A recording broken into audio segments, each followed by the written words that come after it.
Салам урматтуу достор, кайрадан сиздер менен Байбилим медиа каналы, мен сиздер менен Алайдин Исламидинов. Урматтуу достор, биз 50-чү сабагыбызды баштайбыз. 50-чү сабагыбызды баштаардан мурда сиздерге орус тилинин практикалык курсу аттуу китептерди тааныштырып кеткенге уруксат этиңиздер. Бул китептер 3 бөлүктөн турат. Биринчи жана экинчи бөлүгү бул грамматика. Биздин тартып жаткан видео сабактарыбыз ушул азыр экинчи бөлүгүнөн болуп атат. Биринчи бөлүгү толук тартылып бүтү. Ал эми азыр экинчи китептен тартып атабыз. Үчүнчүсү болсо, буюрса, Кудай буюрса, аманчылык болсо, үчүнчүсү дагы тартылат буюрса. Болгону бул китеп азыр сүйлөшүү боюнча разговорный словарь ичинде кыскасы жашоо турмушта керектүү болгон сөздөрдүн бардыгы бар, сүйлөмдөр бар сүйлөшүү боюнча. Биринчи, экинчи бөлүк болсо бул көбүнчө грамматика. Экинчи китеп падеждер жөнүндө. Ал эми биринчи китеп болсо чактар жөнүндө. Эгерде сиздер орус тилин дагы да кенен үйрөнүүнү каалаган болсоңуздар, сөзсүз ушул китептерди алыңыздар жана орус тилин кенен үйрөнүңүздөр. Китептерди алуу үчүн экрандагы телефон номерге кайрылыңыздар. Анда эмсе сиздер менен урматтуу достор, сабагыбызды баштайбыз. Бүгүнкү сабагыбыздын темасы творительный падеж склонения имен прилагательных. Сынатоштордун творительный падежде жөндөлүшү. Творительный падеж дегенде, урматтуу достор, эсиңиздерде болсун, биз көбүнчө с предлогун эске алабыз. С предлогу кыргызча билесиздер, бул менен дегенди түшүндүрөт. Менен, кыргызча менен. Мисал үчүн, с предлогу, эгерде с предлогу мужской родтун алдына коюла турган болсо, ом деген окончание кошот аягына. Мужской родтогу зат атооч сөздүн аягына ом деген окончание кошот. Человек десек, например,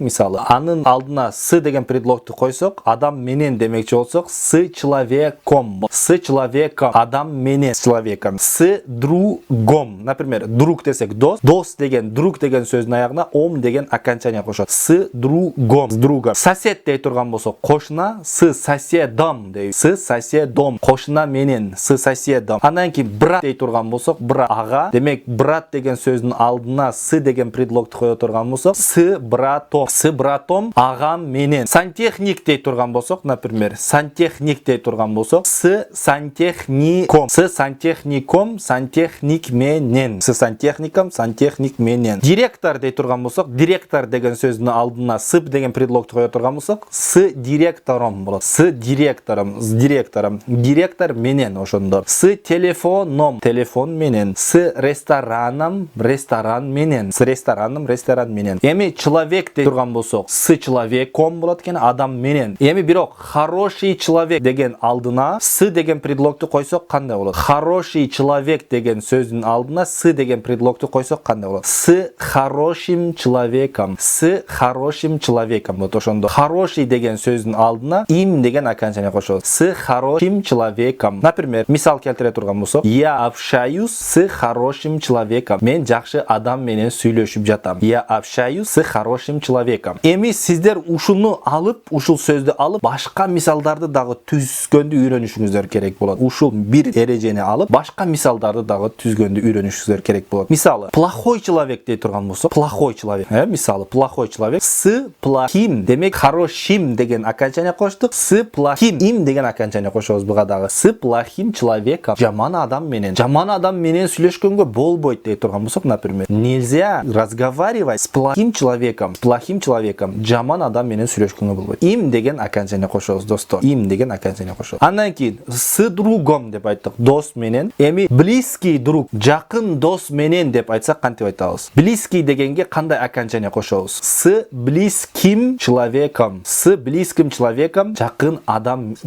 менен, или с близким другом. С близким другом, жакын досум менен. Дей турган болсок, например, я пришел с близким другом. С близким другом, мен жакын досум менен келдим. Эми сиздер ушул мисалды үлгү алып, башка сүйлөмдү дагы түзүп көрсөңүздөр болот. Мисал үчүн, лучший друг дейли. С близким другом деп айттык, анда с лучшим другом деп айтабыз. Жанагынын өзүндөй эле болот. С лучшим другом, эң мыкты досум менен. Я пришел с лучшим другом. Мен эң мыкты досум менен келдим. Демек, им деген окончание кошот экенбиз мужской. Дагы башка мисал болсо дагы ушундай үлгүдө жасайсыздар, достор. Брат дедик, с братом, агам менен. Эми старший брат, улуу агам менен деп кантип айтабыз? Со старшим братом, улуу агам менен, со старшим братом. Демек, мен кеңештим десек, я посоветовался со старшим брат. Мен улуу ага менен кеңештим. Со деген бул жерде о коюлуп атат. Себеби тилге айтканга жеңил болуш үчүн. Андан кийин эми айталы, мисалы үчүн мен кичинекей иним менен сүйлөштүм дей турган болсок, младший брат болсо, я посоветовался с младшим братом. С младшим братом. Им деген окончание кошобуз. Нов сантехник дей турган болсок, с сантехником деп айттык. Эми новый сантехник десек, эме дейбиз? Жаңы сантехник менен. С новым сантехником. С новым сантехником. Жаңы сантехник менен. С новым сантехником. С новым сантехником. Мен жаңы сантехник менен келишим түздүм. Я договорился с новым сантехником. Мен жаңы сантехник менен келишим түздүм. Андан кийин с директором деп айттык, с директором. Например, старый директор, эски директор менен десек кандай болот? С старым директором, со старым директором, со старым директором. Я договорился со старым директором. Мен эски директор менен келишим түздүм. Я договорился со старым директором. Например, с телефоном дедиге, телефон менен. Эми кара телефон менен десек кандай болот? Кара телефон менен. С черным телефоном. Же им деген окончание кошобуз. С черным телефоном. Я сижу с черным телефоном. Мен кара телефон менен отурам. Я сижу с черным телефоном. Мен кара телефон менен отурам. Ресторан деп айттык. С рестораном болду. С рестораном. Анан с большим рестораном. С большим рестораном. Биз чоң ресторан менен келишим түздүк десек, мы заключили договор с большим рестораном. Биз чоң ресторан менен келишим түздүк. Мы заключили договор с большим рестораном. Биз чоң ресторан менен келишим түздүк деп айтабыз. Эми урматтуу достор, женский роддо болсо кандай болот? Женский роддо болсо, женский роддо эгерде боло турган болсо, например, подруга болсо, подруга деген сөздүн алдына с деген предлогту койсок кандай болот?